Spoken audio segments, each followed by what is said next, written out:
Yeah, good morning. Not a bad start of the day, I would say. Looking good. Very quiet night. Had a good night's sleep. Sometimes a car drove by. This morning, last night I didn't hear that a truck parked up and that left this morning. I hear that start up. Hey, whoa. And yeah, this is the view between the sea and the mountains. That's all greenhouses for tomatoes, cucumbers and paprikas, bell peppers. Yeah, that's also part of it. This whole stretch till after Almeria is packed like this. You know, just zoom in on the satellite and you'll see even up the mountain, every terrace, every almost level piece, there is a greenhouse. So, but yeah, we all want our vegetables cheap. So when it comes from Spain, this is where it comes from. At least tomatoes, cucumbers and bell peppers. Today we're going to move on towards just after Almeria. Probably stay there for one night. And then from there on leave greenhouse region behind and move on. Richtig, ja.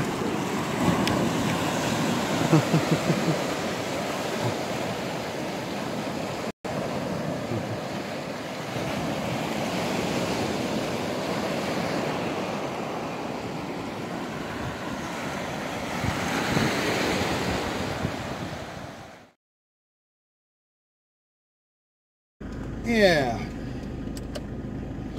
we're continuing on this beautiful day. So I'll go on this road for a bit and then I turn up left before the village. Yeah, let's see.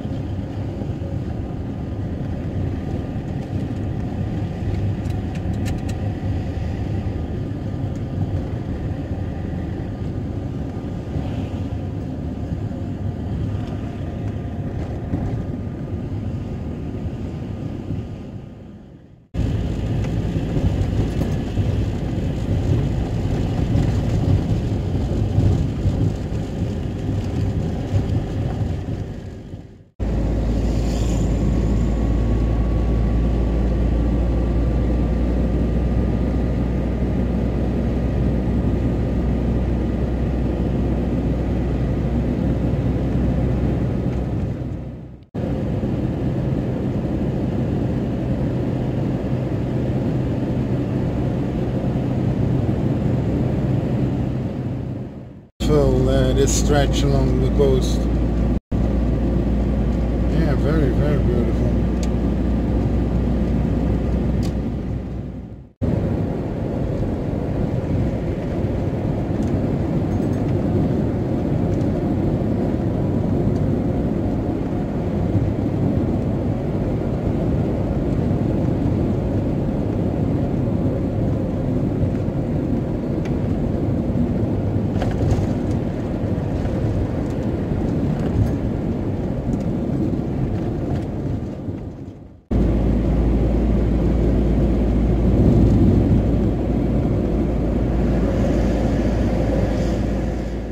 And while we drive along the coast, I wanted to give you guys a little solar update, like I promised, because yesterday was the 7th day of solar on the roof.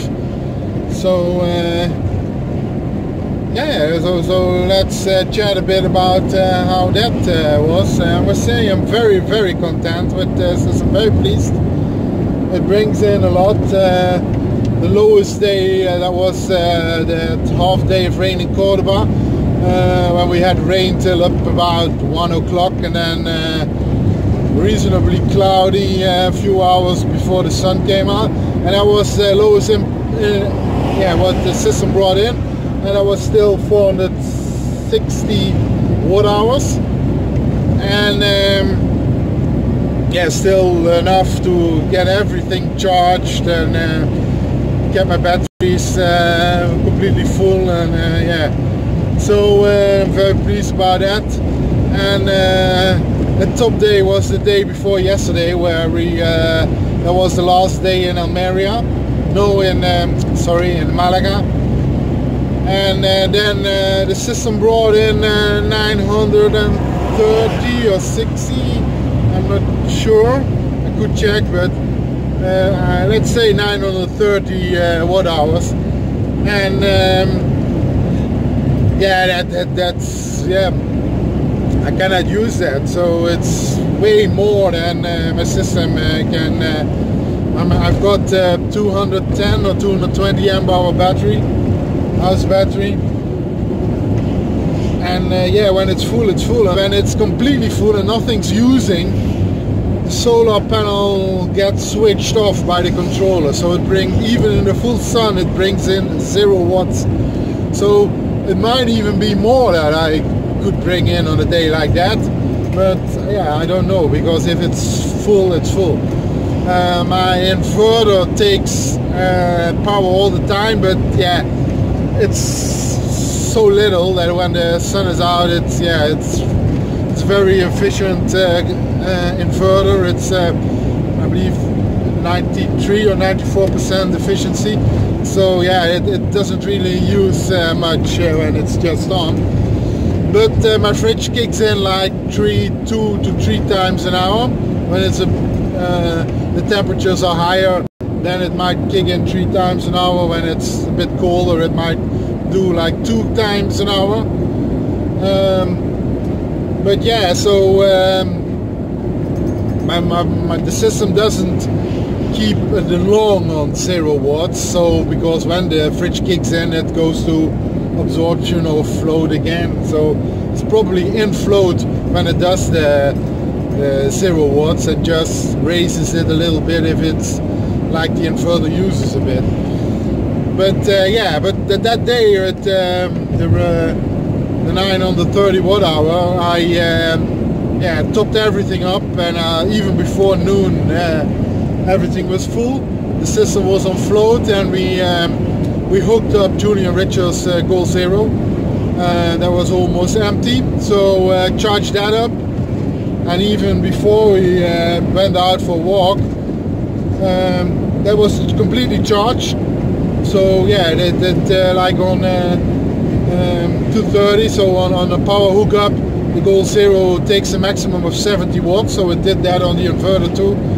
And but the system was bringing in like 140 or 160 watts at that time, so yeah, it doesn't really hurt anything. And then it has been put to good use, and it was easy to just hook it on my inverter, but because they don't have a separate inverter yet, and it's on my their inverter is on the Goal Zero. But yeah, when you need to charge a Goal Zero, you can of course not hook it up to you could hook it up to a cigarette lighter, but that's taking about, yeah, somewhere like 45-50 watts. So on the inverter 70 watts it's faster. And like I said, it was already full before we went for a walk, and seeing that full before the walk, we hooked the battery from the electric bike from Richard up. That was almost empty, or at a quarter or something. Yeah, and then we charged that up too, but we didn't wait for it, we just went for a walk. So when we came back it was full. I don't know how long it took exactly, but yeah, that was on the day it brought in 930 watt hours. So yeah, you can do a lot, and it's winter now. Like I say, it's November 11th or 12th, something like that. I think it's the 12th. I can check. Hang on. Yeah, it's the 12th.